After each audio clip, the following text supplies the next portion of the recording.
Friend நேயர்களுக்கு வணக்கம். SIR இந்த விவகாரத்துல தமிழக வெற்றி கழகம் எதுக்கு பேக் அடிச்சாங்க?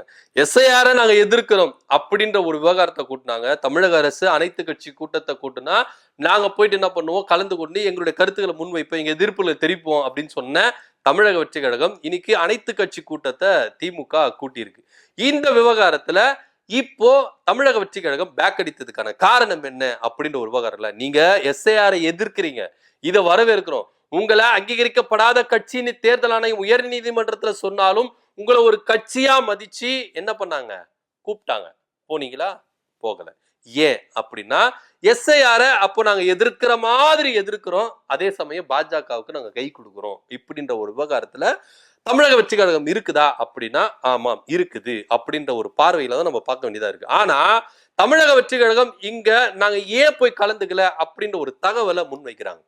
அனைத்து கட்சி கூட்டம் திமுக நடத்துது, தமிழ்நாடு அரசு நடத்தல. திமுக தனிப்பட்ட விதத்துல நடத்துறதுனால நாங்க போயிட்டு என்ன பண்ண மாட்டோம், கலந்துக்க மாட்டோம் அப்படின்னு சொல்றாங்க. தமிழ்நாடு அரசு நிச்சயமா அனைத்து கட்சி கூட்டத்தை கூட்டியிருந்தா நாங்க போய் கலந்துப்போம் அப்படின்னு சொல்றாங்க. உண்மையிலேயே இதை ஏற்க வேண்டிய ஒரு விஷயமா தான் இருக்குது.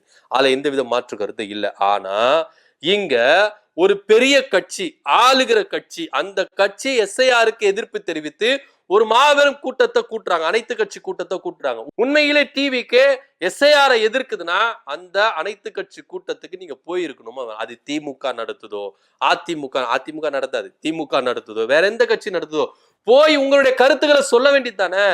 ஏன் எதிர்க்கிறோம், எதுக்கு எதிர்க்கிறோம், அதை போய் நீங்க சொல்ல வேண்டியது தானே. ஏன் சொல்லல அப்படின்னா அதிமுக, பாஜக இவங்களை மீறி தமிழக வெற்றி கழகம் செயல்பட முடியுமா? முடியாது.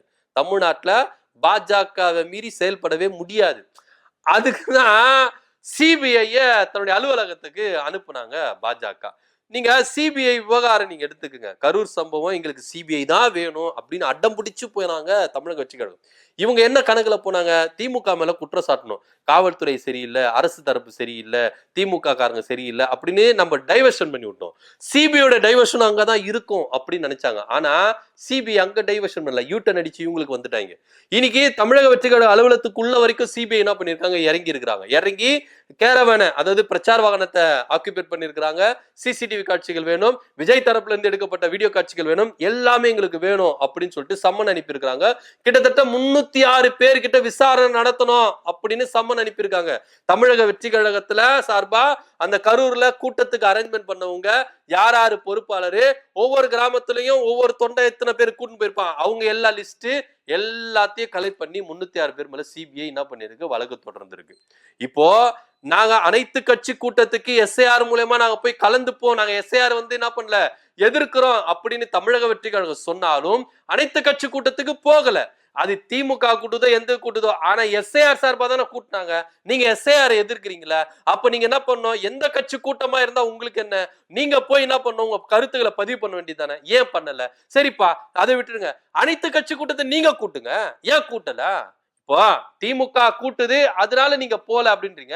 அப்ப உங்க சார்பா ஒரு அனைத்து கட்சி கூட்டத்தை கூட்டுங்க. அப்ப நீங்க போவீங்களா மாட்டீங்களா அப்படின்ற ஒரு விவகாரம் இருக்குல்ல, அதை நீங்க நடத்துவீங்களா மாட்டீங்களா அப்படின்ற ஒரு விவகாரம் இருக்குல்ல. இவங்களுக்கு சாக்கு போக்கு சொல்லணும். நாங்க மக்கள் மத்தியில பாஜக கொண்டு வர, தேர்தல் ஆணையத்தின் மூலமா கொண்டு வர இந்த திட்டத்தை நாங்க எதிர்க்கிறோம், ஆனா பின்னாடி இருந்து நாங்க போக மாட்டோம் அப்படின்னு ரெட்டை வேஷம் போடுறதா இங்க நம்ம பாக்குறோம்.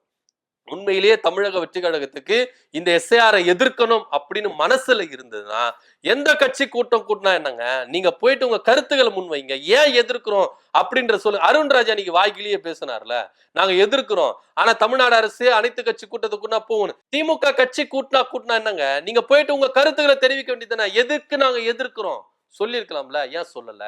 ஏன்னா தமிழக வெற்றி கழகத்துக்கு அந்த கூட்டத்துல போய் அட்டன் பண்ண கூடாது, எஸ்ஐஆரை எதிர்க்க கூடாது, சட்ட ரீதியா எதிர்க்க கூடாது. இப்ப அனைத்து கட்சி கூட்டம் எல்லாமே ரெக்கார்டு, எந்தெந்த கட்சி என்னென்ன கருத்துக்களை சொன்னாங்களோ எல்லாத்தையும் பதிவு பண்ணி தேர்தல் ஆணையத்துக்கு அனுப்புவாங்க.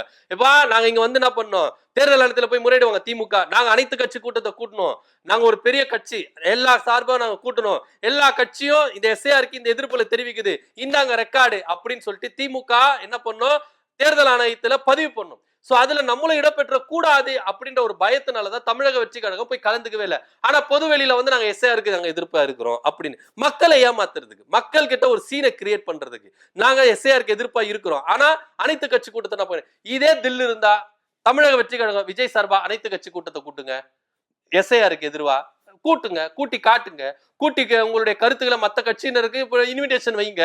வர கட்சி கேட்ட நீங்க என்ன பண்ணுங்க, கருத்துக்களை கேட்டு தேர்தல் ஆணையத்துல பதிவு பண்ணுங்க. முடியாது, ஏன்னா பாஜகவை எதிர்த்து இவங்களால செயல்பட முடியாது அப்படின்ற ஒரு விவகாரம் இருக்குல்ல.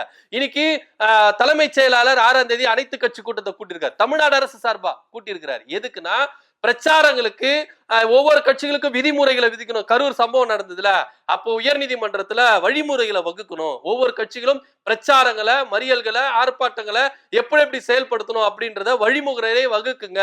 இந்த மாதிரி ஒரு சம்பவம் இதுக்கு அப்புறம் நடக்க கூடாது அப்படின்றத தமிழ்நாடு அரசுக்கு வழிமுறையை வகுக்குங்க அப்படின்னு சொல்லிட்டு ஒரு சில அறிவுரைகளை சொன்னாங்க.